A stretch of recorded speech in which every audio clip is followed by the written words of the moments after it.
Assalamualaikum warahmatullahi wabarakatuh. Selamat malam teman-teman sekalian. Kami dari kelompok 2 beranggotakan saya sendiri, Arifin, Muhammad Isas, Lutfi, dan Yuna Yudiartanto. Topik yang kami dapatkan berjudul Pancasila sebagai Paradigma Pertahanan Modern Indonesia. Sebuah artikel karya Anang Setiawan dari Universitas 11 Maret yang terbit di Citizenship, Jurnal Pancasila dan Kewarganegaraan volume 7 nomor 1 Maret 2019. Sebelum masuk ke isinya, izinkan kami menyampaikan mengapa topik ini menarik. Selama ini kita terbiasa membayangkan pertahanan negara sebagai urusan senjata, perbatasan, dan tentara. Artikel ini menantang bayangan itu. Penulisan menunjukkan bahwa ancaman terhadap kedaulatan hari ini bisa datang dari layar komputer, tanpa surat tembakan, dan tanpa satupun tentara asing menginjak tanah Indonesia. Pertanyaannya kemudian, apakah Pancasila yang dirumuskan pada tahun 1945 masih sanggup menjadi pegangan menghadapi bentuk ancaman seperti itu? Presentase kami akan berjalan dalam 3 bagian. Yang pertama, ringkasan isi artikel per bab dan subbabnya. Yang kedua, analisis kami mengenai sila-sila Pancasila yang tercermin dalam topik ini, baik dari sisi pro maupun sisi kontra. Yang ketiga, simpulan serta daftar rujukan. Selanjutnya, kita mulai dari bab pendahuluan. Penulis membuka dengan menegaskan posisi Pancasila sebagai ideologi yang berhasil membingkai keberagaman suku, bahasa, budaya, dan agama di Indonesia menjadi satu kesatuan. Namun penulis segera memberi catatan penting bahwa Pancasila tidak boleh berhenti sebagai simbol. Nilai di dalamnya harus benar-benar diamalkan dalam kehidupan berbangsa dan bernegara. Dari titik itu, penulis membangun argumen utamanya, yaitu bahwa bentuk ancaman terhadap Indonesia sudah berubah. Dulu yang kita kenal adalah agensi dan penduduk secara langsung terhadap wilayah negara. Sekarang ancaman itu bertransformasi menjadi ancaman modern yang memanfaatkan teknologi informasi dan sifatnya jauh lebih licin, sulit dikenali, sulit dideteksi, bahkan sulit diatasi karena keterbatasan ahli, kebijakan, dan cara pandang kita sendiri. Perhatikan angka di sebelah kanan pada tahun 2012 saja. Tercatat lebih dari 8.000 serangan cyber menyasar Indonesia. Dan dalam beberapa tahun berikutnya, angka mendekati 4 juta serangan. Tahun 2009, kedutaan dan kementerian luar negeri Indonesia di Cina menjadi sasaran spionis skala besar. Lalu tahun 2010, sektor industri kita terdapat stagnan. Yang menarik, Amerika Serikat dan Inggris justru memandang ancaman jenis ini lebih berbahaya dibanding terorisme. Dan persoalan intinya yang akan terus muncul sepanjang artikel ini adalah bahwa ancaman tersebut belum dilihat secara utuh di tangan secara sepotong-sepotong oleh masing-masing lembaga negara yang merasa punya kewenangan. Selanjutnya, bab metode. Penulis menggunakan penelitian kualitatif dengan jenis penelitian dektoral, yaitu penelitian yang berangkat dari bahan hukum, bukan dari survei lapangan atau wawancara. Pendekatannya disebut student approach, artinya menelaah peraturan perundang-undangan yang berlaku untuk menjawab persoalan. Penelitian ini berlangsung pada rentang Januari-April 2019 dengan subjek berupa artikel ilmiah, peraturan perundang-undangan, buku, dan karya tulis lain yang relevan dengan Pancasila serta pertahanan keamanan Indonesia. Yang perlu kami garis bawahi adalah bahan hukum premiernya, karena 4 dokumen inilah yang menjadi tulang punggung seluruh pembahasan. Ada Undang-Undang Dasar 1945, ada Undang-Undang Nomor 3 Tahun 2002 tentang Pertahanan Negara, dan Ketetapan MPR Nomor 3 Tahun 2000 tentang Sumber Hukum dan Tata Urutan Peraturan Perundang-undangan, serta Undang-Undang Nomor 12 Tahun 2011 tentang pembentukan peraturan perundang-undangan. Datanya dikumpulkan sebagai data sekunder, melalui penelusuran internet dan studi pustaka. Kemudian dianalisis dengan pendekatan kualitatif. Jadi ini bukan penelitian yang mengukur angka, melainkan penelitian yang menafsirkan norma. Selanjutnya saya berikan kepada Mas Ises. Silahkan Mas. Baik, terima kasih Mas Arifin. Saya akan melanjutkan masuk ke bab hasil dan pembahasan. Di bab ini nantinya akan terdiri atas 2 subbab, dan di sini kami akan membahasnya berurutan. Subbab pertama yang berjudulkan urgensi penanganan ancaman modern. Penulis menjelaskan bahwa penguasaan teknologi informasi yang berkembang pesat telah mengubah lingkungan keamanan strategis seluruh di dunia. Ancaman cyber yang dulu bahkan tidak dianggap sebagai ancaman, kini naik status menjadi ancaman strategis terhadap ekonomi dan keamanan nasional. Penulis membuktikan bahwa dengan menderetkan kasus ini, kasus dari berbagai belahan dunia, ada serangan terhadap Uni Soviet, Estonia, Irak, Iran, sampai Amerika Serikat. Semuanya menunjukkan satu hal yang sama, bahwa serangan yang dioperasikan hanya dari layar komputer tetap berdampak nyata, sulit dideteksi, dan sulit dibatasi. Serangan itu tidak berhenti pada pencurian data. Serangan itu bisa melumpuhkan dan menghancurkan infrastruktur tanpa perlu melintasi batas negara. Dan bila menyasar infrastruktur vital, berpotensi menimbulkan luka bahkan kematian pada manusia. Di panel kanan, kami tampilkan jejaknya di Indonesia. Mulai dari spionase tahun 2009, Stonex tahun 2010, 8.000 serangan pada 2012, sampai pernyataan Kementerian Komunikasi dan Informatika tahun 2017 bahwa Indonesia menjadi salah satu target perang cyber di Asia. Dan inilah temuan yang paling menohok dari subbab ini. Menurut penulis, belum ada satupun serangan terhadap Indonesia yang berhasil diungkap dan diselesaikan secara tuntas oleh aparat negara kita. Penyebabnya ada 3, yaitu belum dikenalnya definisi dan tingkatan cyber, tumpang tindihnya domain penegak hukum, serta lemahnya cara pandang pemerintah dalam mengkolaborasikan semua pihak.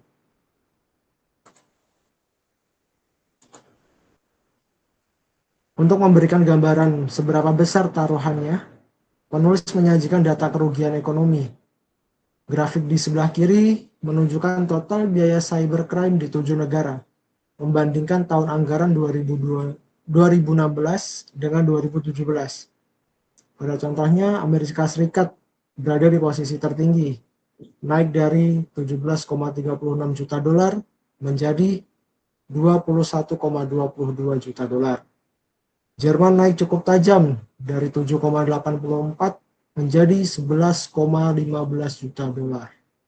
Disusul Jepang dan Inggris. Australia berada di posisi terendah dengan 5,41 juta dolar. Yang perlu dibaca dari grafik ini bukan sekedar peringkatnya, melainkan arah tren yang hampir seluruhnya naik hanya dalam selisih 1 tahun. Pada skala global, kajian dikutip penulis menyebut kerugian ekonomi akibat cybercrime telah menyentuh di angka 3 triliun pada 2017 dan diproyeksikan menjadi 6 triliun pada tahun 2021. Artinya, nilainya diperkirakan berlipat 2 kali lipat hanya dalam waktu 4 tahun. Pada skala nasional, kerugian Indonesia pada periode 2012 sampai 2014 tercatat lebih dari 33 miliar. Kemudian melonjak signifikan menjadi 194,6 miliar. Pada periode 2015 sampai 2016, kalau angka itu kita letak berdampingan dengan temuan sebelumnya, bahwa belum ada satupun kasus yang tuntas diungkap, maka gambarannya menjadi jelas. Kerugian terus membesar, sementara kemampuan menanganinya belum bergerak setara. Lalu pada slide ini saya melengkapi gambaran tersebut dengan peta ancaman terhadap pertahanan di Indonesia. Data yang dikutip penulis dari Hikam memperlihatkan bahwa ancaman terhadap pertahanan kita datang dari dua arah. Arah pertama adalah ancaman yang bersumber dari negara lain. Arah kedua adalah ancaman yang bersumber dari aktor non-negara. Dan disinilah ancaman cyber berada, berdampingan dengan ancaman situasional, gerakan separatis, organisasi kejahatan transnasional, serta terorisme. Grafik di sebelah kanan menampilkan tren potensi ancaman non-negara yang bisa kita amati. Ancaman cyber dan ancaman situasional secara konsisten muncul di tahun ke tahun dengan kecenderungan yang terus naik. Dari peta inilah penulis menarik kesimpulan subbab pertama. Ancaman cyber bersifat kompleks dan mencakup banyak domain penegak hukum sekaligus. Ada aspek pidana, ada aspek pertahanan, ada aspek intelijen, ada aspek ekonomi. Karena itulah penanganannya tidak mungkin diserahkan hanya kepada salah satu lembaga saja. Diperlukan kolaborasi seluruh lembaga negara, sektor swasta, sampai individu. Dan kata kolaborasi inilah jembatan menuju subbab berikutnya. Karena disitulah Pancasila masuk sebagai jawabannya. Untuk slide berikutnya akan dilanjutkan oleh Lutfi. Oke, baik. Oke, baik. Terima kasih Mas Izas. Sekarang kita masuk ke subbab kedua, yaitu Pancasila sebagai paradigma pertahanan modern. Inilah inti dari seluruh artikel. Penulisan memulai dari kedudukan hukum. Masuknya nilai Pancasila ke dalam pembukaan Undang-Undang Dasar 1945 memberi Pancasila kedudukan tertinggi dalam norma positif Indonesia. Kedudukan itu dipertegas lagi oleh Undang-Undang Nomor 12 Tahun 2011 yang menempatkan Pancasila sebagai sumber dari segala sumber hukum negara. Konsekuensinya tegas, seluruh tertib hukum di Indonesia, termasuk hukum pertahanan, merupakan penjabaran dari nilai Pancasila dan tidak boleh bertentangan dengannya. Jadi, Pancasila bukan sekedar hiasan pembuka, melainkan titik tolak. Dari pembukaan dan batang tubuh, penulisan menurunkan 4 pandangan hidup di bidang pertahanan yang bisa kita lihat di bawah. Pertama, kemerdekaan adalah hak setiap bangsa sehingga penjajahan harus dihapuskan karena bertentangan dengan peri kemanusiaan dan peri keadilan. Kedua, pemerintah berkewajiban melindungi bangsa, meningkatkan kesejahteraan, mencerdaskan kehidupan bangsa, dan ikut menjaga ketertiban dunia. Ketiga, warga negara harus punya hak sekaligus kewajiban untuk turut membela negara. Keempat, negara menguasai bumi, air, dan kekayaan alam untuk kemakmuran rakyat. Di panel kanan atas, sistem yang dipakai untuk mewujudkannya adalah sistem pertahanan dalam keamanan rakyat semesta. Sebagaimana diatur pasal 30 ayat 2 Undang-Undang Dasar 1945 dengan TNI dan Polri sebagai kekuatan utama dan rakyat sebagai kekuatan pendukung. Dan panel kanan bawah ini penting sekali untuk diperhatikan. Sistem pertahanan kita membedakan dua situasi. Untuk ancaman militer, TNI menjadi unsur utama. Namun untuk ancaman non-militer dan ancaman cyber termasuk di dalamnya, yang menjadi unsur utama justru lembaga pemerintah sesuai wujud dan sifat ancamannya. Dengan dukungan unsur kekuatan bangsa lainnya, disinilah semangat kolaborasi tadi menemukan dasar hukumnya. Pandangan hidup tadi kemudian diturunkan penulis menjadi 6 prinsip penyelenggaraan pertahanan negara dan kami sajikan seluruhnya di slide ini. Prinsip pertama tentunya mempertahankan kemerdekaan, kedaulatan, keutuhan, dan keselamatan bangsa dari segala bentuk ancaman. Prinsip kedua, keikutsertaan dalam bela negara adalah tanggung jawab sekaligus kehormatan bagi setiap warga negara, kecuali ditentukan lain oleh undang-undang. Prinsip ketiga, cinta damai, tetapi lebih cinta kemerdekaan dan kedaulatan. Perselisihan dengan bangsa lain diselesaikan secara damai lebih dahulu, dan perang hanya ditempatkan sebagai jalan penyelesaian terakhir. Prinsip keempat, menentang segala bentuk penjajahan serta menganut politik bebas aktif. Pertahanan Indonesia bersifat defensif aktif dan tidak ekspansif, sehingga Indonesia tidak terikat fakta pertahanan dengan negara manapun. Prinsip kelima, pertahanan negara semesta yang melibatkan seluruh rakyat, sumber daya nasional, sarana, prasarana, dan wilayah negara sebagai satu kesatuan pertahanan. Prinsip keenam, pertahanan yang berdasarkan demokrasi, hak asasi manusia, kesejahteraan umum, lingkungan hidup, hukum nasional dan internasional dengan mempertimbangkan kondisi geografis Indonesia sebagai negara kepulauan. 6 prinsip inilah yang akan kami pakai sebagai pijakan pada bagian analisis berikutnya yang akan dilanjut dengan Mas Yona. Ya, terima kasih Mbak Lutfi. Jadi pada slide ini sampailah kita pada hasil analisis kelompok kami. Sesuai instruksi tugas kami akan mencoba yang mencantumkan sila-sila Pancasila yang mencerminkan dari topik ini, dimulai dari sisi pro atau sisi yang mendukung. Pada sila pertama, Ketuhanan Yang Maha Esa, kami baca sebagai landasan moral pertahanan. Alasannya prinsip ketiga tadi menempatkan perang sebagai jalan terakhir. Artinya kekerasan bukan pilihan pertama. Dalam konteks cyber, nah ini berarti upaya mempertahankan diri tetap harus ditempuh dengan cara yang beradab, bukan dengan membalas serangan secara membabi buta. Kemudian pada sila kedua, kemanusiaan dan beradab, jangkarnya atau poinnya sangat jelas di artikel tersebut bahwa penjajahan ditolak justru karena bertentangan dengan peri kemanusiaan dan perkeadilan. Dan prinsip keenam secara eksplisit menempatkan hak asasi manusia itu sebagai dasar pertahanan. Kemudian ditambah lagi penulis juga menyebut serangan pada infrastruktur vital berpotensi melukai bahkan mematikan manusia. Jadi yang dipertaruhkan bukan hanya sistem melainkan nyawa. Kemudian sila ketiga Persatuan Indonesia menurut kami adalah sila yang paling kuat tercermin. Seluruh tesis artikel bertumbuh di sini. Pasal 30 ayat 2 dan prinsip kelima menuntut pertahanan semesta yang menyatukan seluruh rakyat, sumber daya dan wilayah sebagai satu kesatuan. Kemudian sila keempat kerakyatan yang dipimpin oleh kemanusiaan yang beradab. Alasan kami solusi yang ditawarkan penulis berupa kolaborasi lintas lembaga, sektor swasta dan individu pada dasarnya adalah musyawarah dalam bentuk modern. Selain itu, kebijakan pertahanan lahir melalui undang-undang yang dibahas bersama wakil rakyat. Selanjutnya sila kelima, keadilan sosial. Tujuan pertahanan diarahkan pada kesejahteraan umum dan keadilan sosial. Kemudian ditambah prinsip penguasaan kekayaan alam untuk kemakmuran rakyat. Dan kerugian cyber yang mencapai ratusan miliar tadi pada akhirnya menggerus kesejahteraan rakyat juga.